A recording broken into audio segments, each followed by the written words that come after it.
붙잡지 않아야 비로소 자유롭게 마음을 낼 수 있습니다. 마음은 참 많은 곳에 머뭅니다. 누군가 나를 어떻게 보았는지, 내가 한 일이 제대로 인정받았는지, 일이 내가 바라는 방향으로 흘러가고 있는지, 어떤 생각은 일이 끝난 뒤에도 남아있고, 어떤 판단은 시간이 지나도 쉽게 바뀌지 않습니다. 우리는 그렇게 마음속에 하나의 자리를 만들고 그곳에 오래 머물곤 합니다. 오늘 함께 읽을 경전은 금강반야 바라밀경 금강경입니다. 금강경은 대승불교의 대표적인 반야 경전 가운데 하나입니다. 반야 심경과 마찬가지로 반야, 곧 지혜를 이야기하지만 가르침을 풀어가는 모습은 사뭇 다릅니다. 금강경에서는 수보리가 부처님께 묻습니다. 깨달음을 향한 마음을 낸 사람은 어떻게 살아야 하며 그 마음을 어떻게 다스려야 하는지요? 수보리의 질문에 부처님은 가르침을 이어가십니다. 그 말씀을 따라가다 보면 한 가지 흐름이 계속해서 나타납니다. 무언가를 행하면서도 그것을 붙잡지 않는 것입니다. 선을 행하면서도 선을 행했다는 생각에 머물지 않고, 사람을 바라보면서도 하나의 모습으로 고정하지 않으며, 마침내 나라는 생각과 가르침 자체에도 머물지 않습니다. 아무것도 하지 말라는 뜻이 아닙니다. 오히려 마음을 어디에도 붙들어 매지 않으면서 지금 해야 할 일을 어떻게 할 것인가를 이야기합니다. 오늘은 금강경의 5가지 가르침을 따라가며 우리가 무엇을 붙잡고 살아가는지, 그리고 놓는다는 것은 과연 무엇인지 차분히 살펴보겠습니다. 첫째, 마음은 어디에 머물고 있는가? 금강경의 첫 번째 가르침은 응무소주 이생기심입니다. 마땅히 머무는 바 없이 그 마음을 내라는 뜻입니다. 금강경을 대표하는 구절 가운데 하나입니다. 이 문장에서 먼저 눈여겨볼 말은 머문다는 뜻의 주입니다. 여기서 머문다는 것은 그저 어떤 곳에 잠시 머물러 있다는 뜻으로만 볼 수 없습니다. 어떤 대상과 생각을 붙잡고 거기에 마음이 매여 자유롭지 못한 상태와 관련됩니다. 그런데 금강경은 단순히 머물지 말라고만 하지 않습니다. 응무소주, 머무는 바가 없어야 한다고 한 뒤 곧바로 이생기심이라고 말합니다. 그 마음을 내라는 것입니다. 이 두 부분은 함께 보아야 합니다. 머물지 않는다고 해서 아무것도 하지 않는 것이 아니기 때문입니다. 사람을 돕지 않는 것도 아니고 책임을 내려놓는 것도 아니며 마음을 무심하게 만들어버리는 것도 아닙니다. 마음은 내되 그 마음을 붙잡지 않는 것입니다. 금강경에서 이 가르침은 보시를 이야기하는 대목과도 깊이 이어집니다. 무언가를 베풀면서 색이나 소리와 같은 대상에 머물지 않고 보시해야 한다고 말합니다. 보시는 분명히 행합니다. 그러나 내가 베풀었다는 생각과 누군가에게 베풀었다는 생각들, 그 행위로 무엇인가를 얻어야 한다는 생각에 마음을 묶어두지 않는 것입니다. 이 차이는 작아 보이지만 우리 마음에서는 꽤 큰 차이를 만듭니다. 어떤 일을 열심히 하고 난 뒤를 생각해 보겠습니다. 일은 이미 끝났습니다. 그런데 마음속에서는 그 일이 계속되고 있을 때가 있습니다. 사람들이 내 노력을 알아주었는지, 내가 기대했던 결과가 나오는지, 누군가 나보다 더 좋은 평가를 받지는 않았는지, 행동은 끝났지만 마음은 결과에 남아있는 것입니다. 누군가에게 정성을 들였을 때도 그렇습니다. 정성을 베푸는 순간에는 진심이었지만 시간이 지나면서 마음속에 작은 계산이 생기기도 합니다. 나는 이만큼 했는데 상대도 이 정도는 알아주어야 하지 않을까. 그때부터 처음의 행위보다 그 뒤에 붙은 기대가 마음을 더 오래 차지합니다. 금강경의 무주는 정성을 들이지 말라는 이야기가 아닙니다. 최선을 다하지 말라는 이야기도 아닙니다. 할 일은 하되 그 행위와 결과를 또 하나의 집착으로 만들지 않는 것입니다. 잘 되었을 때도 거기에 나를 묶지 않고 뜻대로 되지 않았을 때도 그 결과 하나로 나를 규정하지 않습니다. 그래서 응무소주 뒤에는 이생기심이 있어야 합니다. 머물지 않되 마음을 내고 붙잡지 않되 행동합니다. 무주는 멈추어 있는 마음이 아니라 오히려 다음 순간으로 움직일 수 있는 마음에 가깝습니다. 한 결과에 마음이 붙잡혀 있지 않으니 다시 해야 할 일을 할 수 있고, 한 사람의 반응에 마음이 갇혀 있지 않으니 다시 사람을 대할 수 있습니다. 금강경의 첫 번째 가르침은 놓아버린 뒤 아무것도 남기지 말라는 것이 아니라 붙잡지 않기에 다시 마음을 낼 수 있다는 조금 다른 자유를 보여줍니다. 둘째, 상을 붙잡지 않고 바라보다. 금강경의 두 번째 가르침은 범소유상, 계시어망, 약견제상비상, 직견열애입니다. 무릇 상이 있는 것은 모두 허망하니 모든 상을 상이 아닌 것으로 볼 수 있다면 곧 열애를 본다고 말합니다. 금강경을 읽다 보면 상이라는 말이 매우 자주 등장합니다. 그래서 이 말을 어떻게 이해하느냐에 따라 경전 전체가 다르게 들릴 수 있습니다. 금강경에서 말하는 상은 어떤 존재나 대상을 일정한 모습과 경계로 붙잡아 실제하는 것으로 여기는 것과 관련됩니다. 그렇다고 상을 단순히 우리가 흔히 말하는 편견이나 고정관념과 완전히 같은 뜻으로 볼 수는 없습니다.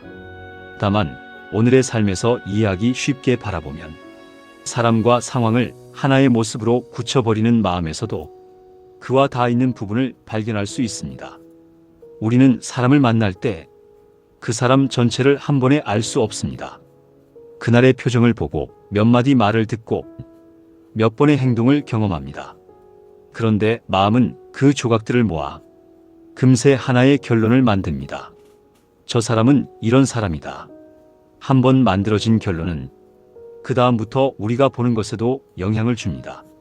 좋게 생각한 사람에게서는 좋은 면이 먼저 보이고, 싫다고 생각한 사람에게서는 마음에 들지 않는 모습이 더 크게 보이기도 합니다. 자기 자신을 바라볼 때도 마찬가지입니다. 한 번의 실패를 겪고 나는 원래 이것을 못한다고 생각하거나, 한 시기의 성공을 붙잡고 나는 언제나 이 정도는 해야 하는 사람이라고 생각합니다. 순간의 모습을 붙잡아 그것을 변하지 않는 나로 만들어버리는 것입니다. 금강경은 말합니다. 범소유상, 계시어망. 여기서 허망하다는 말을 세상은 모두 가짜라는 뜻으로 받아들이면 금강경의 뜻에서 멀어질 수 있습니다. 우리가 보고 있는 현상이 아예 존재하지 않는다는 이야기가 아닙니다. 우리가 붙잡은 모습이 다른 조건과 무관하게 영원히 그대로 존재하는 독립된 실체가 아니라는 뜻으로 이해할 수 있습니다. 사람은 변합니다. 관계도 변하고 생각도 변하며 나 자신도 끊임없이 달라집니다. 어제의 조건과 오늘의 조건이 다르고, 같은 사람도 누구를 만나느냐에 따라 다른 모습을 보입니다. 그런데 마음은 그 변화하는 것을 붙잡아 하나의 이름을 붙이고 그것이 전부인 것처럼 여기기 쉽습니다. 그래서 금강경은 이어서 말합니다. 약견제상비상, 직견열애.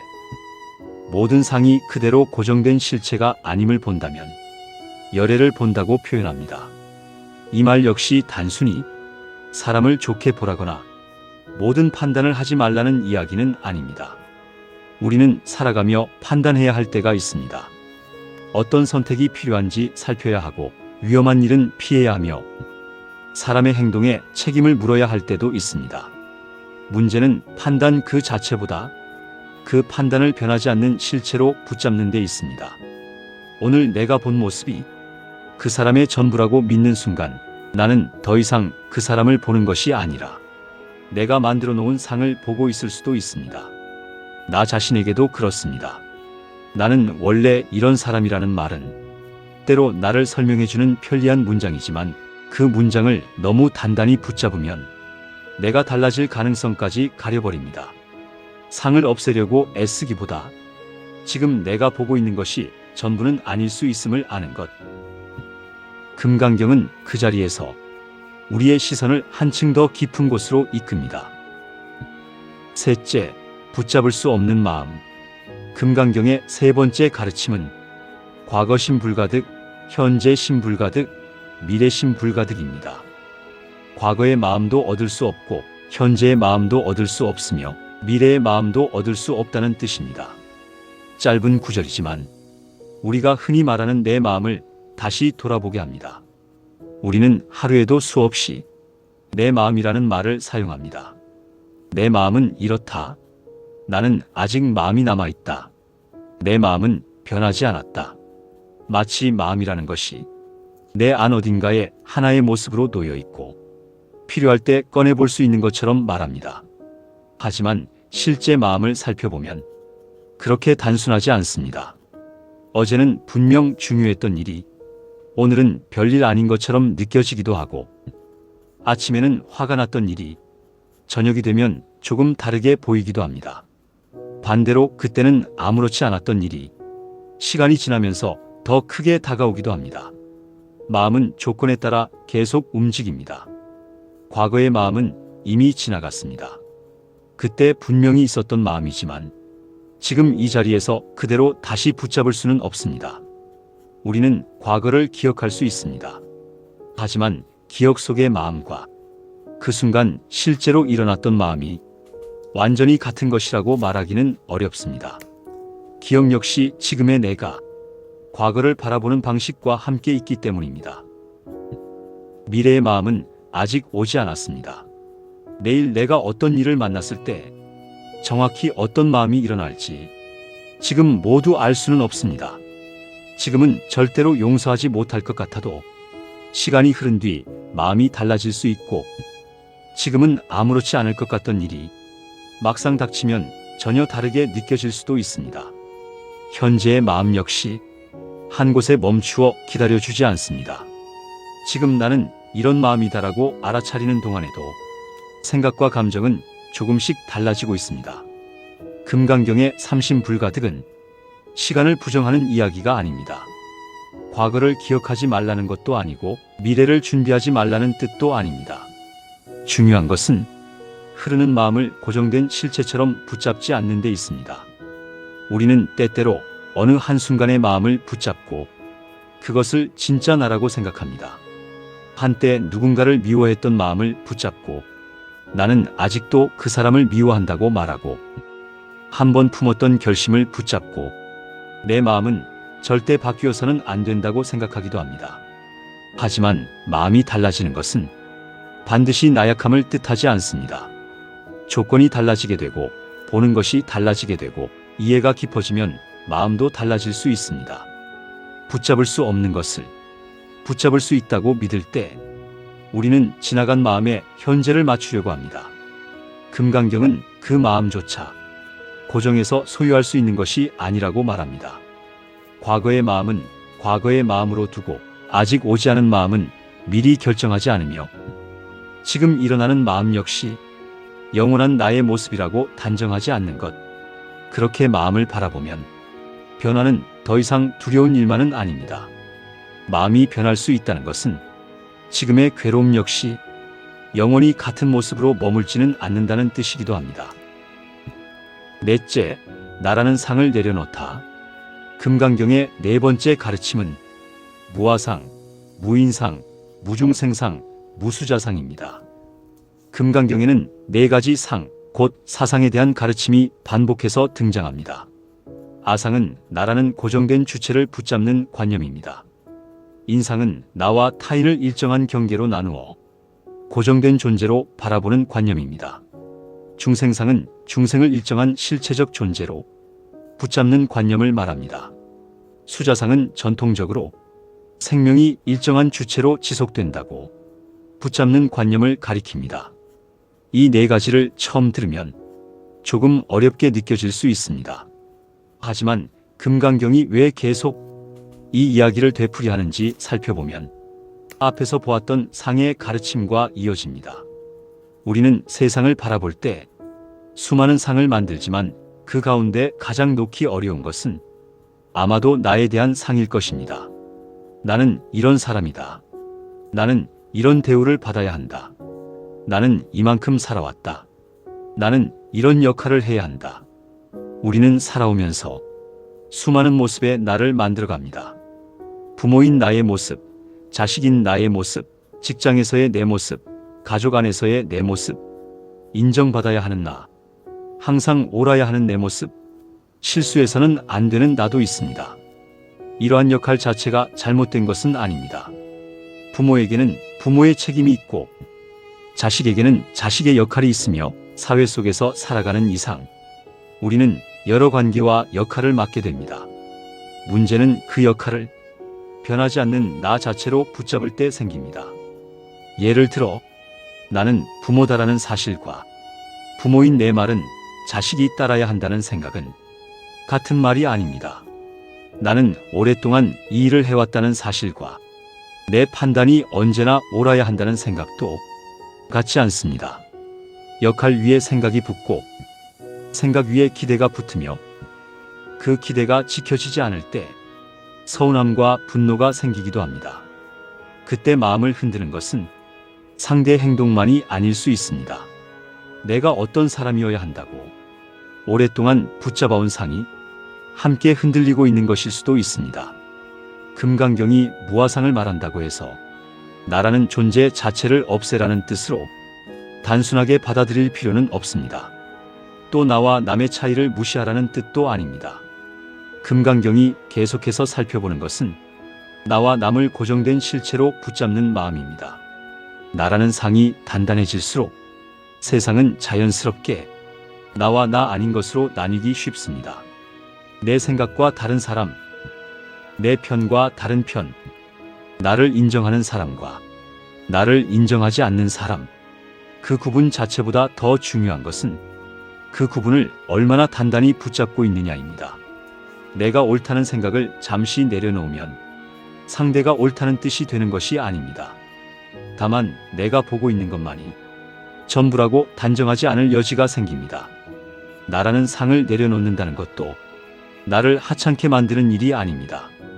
오히려 한 가지 모습으로 굳어진 나에게서 조금 벗어나는 일에 가깝습니다. 나는 실패한 사람이라는 상에서도 벗어날 수 있고 나는 반드시 성공해야 하는 사람이라는 상에서도 조금 자유로워질 수 있습니다. 나는 항상 강해야 한다는 생각도 나는 절대 변할 수 없다는 생각까지도 금강경의 눈으로 보면 다시 바라볼 수 있는 하나의 상이 됩니다. 그렇게 보면 내가 지켜야 했던 수많은 나 사이에 조금의 공간이 생깁니다. 다섯째, 가르침에도 머물지 않는다. 금강경의 다섯 번째 가르침은 법상응사 하황비법입니다. 바른 가르침인 법도 마땅히 놓아야 하거늘 하물며 법 아닌 것이겠는가라는 뜻으로 풀이됩니다. 금강경은 여기에서 한 걸음 더 나아갑니다. 앞에서는 결과에 머물지 말라고 했습니다. 상을 붙잡지 말라고 했고 마음조차 붙잡을 수 없다고 했으며 마침내 나라는 상까지 살펴보았습니다. 그런데 이제는 우리가 의지하는 가르침마저 붙잡아야 할 대상으로 만들지 말라고 합니다. 처음 들으면 조금 의아할 수 있습니다. 가르침을 배우기 위해 경전을 읽고 있는데 그 가르침마저 놓으라고 하니 말입니다. 이 구절은 불교에서 잘 알려진 뗏목의 비유와 함께 자주 설명됩니다. 강을 건너야 하는 사람이 있습니다. 강을 건너기 위해 그에게는 뗏목이 필요합니다. 뗏목이 없었다면 건너편에 이르기 어려웠을 것입니다. 하지만 무사히 강을 건넌 뒤에도 그 뗏목을 등에 짊어지고 계속 길을 걸어갈 필요는 없습니다. 강을 건너게 해준 뗏목이지만 때가 되면 내려놓습니다. 가르침도 이와 같이 볼 수 있습니다. 가르침은 우리를 돕습니다. 생각하지 못했던 것을 보게 하고 붙잡고 있던 마음을 돌아보게 하며 삶을 바라보는 새로운 눈을 열어주기도 합니다. 그러나 그 가르침을 다시 붙잡아 또 하나의 단단한 상으로 만들어버린다면 처음의 뜻과 멀어질 수 있습니다. 불교를 많이 아는 것과 집착에서 자유로운 것은 같은 일이 아닙니다. 좋은 말을 많이 기억하는 것과 그 말을 실제 삶에서 살아내는 것도 다릅니다. 오히려 많은 것을 알게 된 뒤 나는 알고 있다는 생각이 생길 수도 있습니다. 나는 이 경전을 읽었다. 나는 이 뜻을 안다. 나는 저 사람보다 더 잘 이해하고 있다. 그 순간 가르침은 마음을 자유롭게 하는 길이 아니라 나를 높이는 또 하나의 근거가 될 수도 있습니다. 오늘의 삶에서도 비슷한 모습을 볼 수 있습니다. 옳은 생각을 갖는 것은 중요합니다. 하지만 내가 옳다는 확신이 너무 단단해지면 다른 사람의 말을 들을 자리가 사라집니다. 좋은 원칙을 갖는 것도 필요합니다. 하지만 그 원칙을 사람보다 앞세우기 시작하면 원칙을 지키면서도 누군가를 상처 입힐 수 있습니다. 금강경은 가르침이 필요 없다고 말하는 것이 아닙니다. 뗏목이 필요 없었다면 애초에 강을 건널 수도 없었을 것입니다. 필요할 때는 온전히 배우고 필요할 때는 온전히 의지합니다. 다만 그것마저 영원히 붙잡아야 할 대상으로 만들지 않는 것입니다. 가르침은 붙잡기 위한 것이 아니라 건너가기 위한 것입니다. 이 지점에 이르면 처음에 응무소주 이생기심이 조금 다르게 들리기 시작합니다. 처음에는 결과에 머물지 않는다는 말로 들렸습니다. 그 다음에는 사람에 대한 상에 머물지 않고 흘러가는 마음에 머물지 않으며 나라는 생각에도 머물지 않는다는 뜻으로 조금씩 깊어졌습니다. 그리고 이제는 내가 옳다고 믿는 생각과 소중한 가르침에조차 머물지 않습니다. 필요한 것을 사용하되 그것에 나를 묶지 않는 것입니다. 배우되 배웠다는 생각에 머물지 않고 행하되 행했다는 생각에 머물지 않으며 옳다고 생각하는 길을 가면서도 그 생각 하나로 세상 전체를 재단하지 않는 것입니다. 금강경은 처음부터 끝까지 우리가 무엇을 붙잡고 있는지를 바라보게 합니다. 처음에는 바깥의 것을 붙잡고 있다고 생각했습니다. 결과를 붙잡고 사람의 반응을 붙잡고 내가 원하는 모습을 붙잡고 있었습니다. 그러나 한 걸음씩 안으로 들어오면서 붙잡고 있던 것은 바깥의 대상만이 아니었음을 알게 됩니다. 사람을 바라보는 나의 상이 있었고 흘러가는 마음을 고정하려는 내가 있었으며 마침내 그 모든 것의 중심에는 나라고 붙잡고 있던 생각이 있었습니다. 그리고 금강경은 나를 내려놓았다는 생각마저 새롭게 붙잡지 말라고 합니다. 다시 처음의 한 구절로 돌아갑니다. 응무소주, 이생기심, 머무는 바 없이 그 마음을 내라. 이제 이 말은 처음과 조금 다르게 들립니다. 머물지 않는다는 것은 아무것도 하지 않는 것이 아니었습니다. 사랑하지 않는 것도 아니고 책임을 버리는 것도 아니며 세상과 관계를 끊고 아무런 마음도 내지 않는 것도 아니었습니다. 오히려 붙잡지 않기에 더 자유롭게 마음을 낼 수 있다는 가르침입니다. 해야 할 일은 하되 결과에 나를 묶어두지 않고 사람을 만나되 하나의 모습으로 단정하지 않고 마음이 일어나면 그 마음을 바라보되 그것을 영원한 나라고 붙잡지 않습니다. 그리고 좋은 가르침을 만났다면 그 가르침을 통해 길을 건너되 그것으로 나와 다른 사람 사이에 또 하나의 벽을 세우지 않습니다. 내려놓는다는 것은 가진 것을 모두 버리는 일이 아닐 것입니다. 내 곁에 사람을 떠나는 것도 아니고 내가 해오던 일을 포기하는 것도 아닙니다. 꼭 쥐고 있던 마음의 힘을 조금 풀어주는 일에 가깝습니다. 손에 힘이 빠졌다고 해서 손을 사용할 수 없는 것은 아닙니다. 오히려 너무 세게 움켜쥐고 있을 때보다 필요한 것을 더 자유롭게 잡고 다시 놓을 수 있습니다. 마음도 그와 비슷하게 바라볼 수 있습니다. 필요한 순간에는 마음을 내고 그 순간이 지나면 보내줄 수 있는 것.